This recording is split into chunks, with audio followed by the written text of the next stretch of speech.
The Senate will reconvene this morning for closing arguments in the impeachment trial of former President Trump. Trump's defense team presented its case to senators yesterday. The final vote on his conviction or acquittal could come as soon as this afternoon, with at least one major question looming. Will any witnesses be called to testify? Ed O'Keefe is at the White House. Ed, good morning to you. Good morning, Jeff. The question of whether there'll be witnesses remains an open one, and we won't know for certain until the trial reconvenes later this morning. But it's now moving at a pretty quick clip. The former president's attorney spent less than 3 hours on Friday arguing that the siege on the Capitol was pre-planned by others, failing to mention that he had spent months on Twitter complaining about the election results and teasing a, quote, wild day on January 6th. Clearly, there was no insurrection. Attorneys for former President Trump never once mentioned his unproven claims about a stolen election or tried to prove that he was robbed of a victory. Instead, they argued that Mr. Trump's language at a rally on the day of the siege on the U.S. Capitol was protected First Amendment speech. And we fight like hell. And that the impeachment trial is the result of years of relentless partisan attacks. It is constitutional cancel culture. This trial is about far more than President Trump.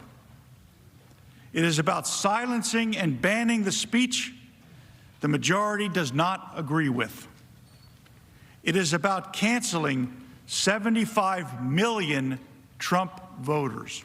Playing to a television audience that included the former president watching in Florida, the attorneys accused House impeachment managers of selectively editing his past comments.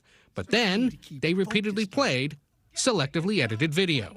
Democrats are going to fight like hell. We fight like hell. I'm going to fight like hell. I will fight like hell. Falsely equating that those out-of-context statements by Democrats make them just as guilty of using aggressive speech to stir their supporters. Later, Mr. Trump's team was unable to answer questions, even from Republican senators, about when the former president learned of the violence at the Capitol and his actions to stop it. Attorney Michael Vanderveen also dismissed questions about whether he thought the former president won the election. In my judgment, it's irrelevant. Were Mr. Trump's words insightful to the point of violence and riot? That's the charge. That's the question. And the answer is no. House Democrats offered this. Those are the questions that we have as well. And the reason this question keeps coming up is because the answer is nothing. 17 Republicans would need to join the 50 members of the Democratic caucus to convict Mr. Trump, but few have signaled they will. The day's proceedings ended on a high note as the Senate unanimously agreed to award the Congressional Gold Medal, one of the nation's top civilian honors, to Officer Eugene Goodman, the Capitol Police officer who was seen on security footage directing senators away from danger and then directing a mob away from the Senate chamber. He spent most of this week watching the trial in the chamber as a new member of the Senate Sergeant-at-Arms office. Jeff? That was a great scene. Ed, we also learned there was nearly another shakeup in Trump's defense team before Friday's presentation. What can you tell us about that? That's right. CBS News has learned that the attorney David Schoen had threatened to quit over some disagreements over trial strategy and exactly how to use that video that was featured during Friday's proceedings. But the former president convinced him to stay on. Throughout the week, it was clear that the defense attorneys for the president had struggled with their presentation and appeared to be at times recalibrating on the fly.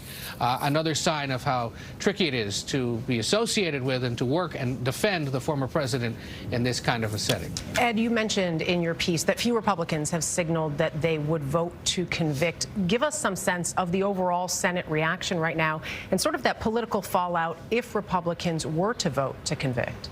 Well, look, our polling this past week showed that a majority of the country believes the former president should be convicted by the Senate. But Republicans look at another number in our survey. 73% of Republicans polled say that supporting the former president is most important. And a large percentage in the poll also say that if the former president were to, say, start his own political party, they'd go join it. So there is real-time, immediate, short-term political risk for some of these senators who may be thinking it's worth convicting, but understand that there's risk to themselves and to the future of the Republican Party. We do expect at least 5 or 6 Republicans to join the Democrats.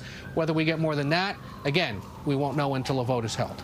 And Ed, meanwhile, the work in Washington continues. What's the status on President Biden's $1.9 trillion plan that stimulus package?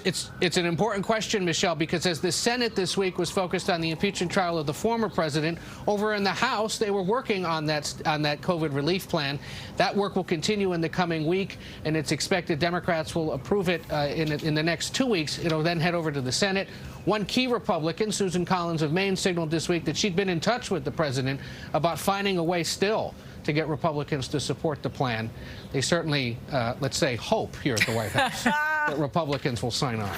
I think that was a very nice homage back there to the hearts that were put out, I believe, by the First Lady for the president as a surprise. Yes, and within eyesight of our cameras. I'm just waiting to see what they'll do for Christmas, whether they'll have any large lawn ornaments here. Don't steal anything, Ed. All right, Ed, thank you. We appreciate the report. Take care.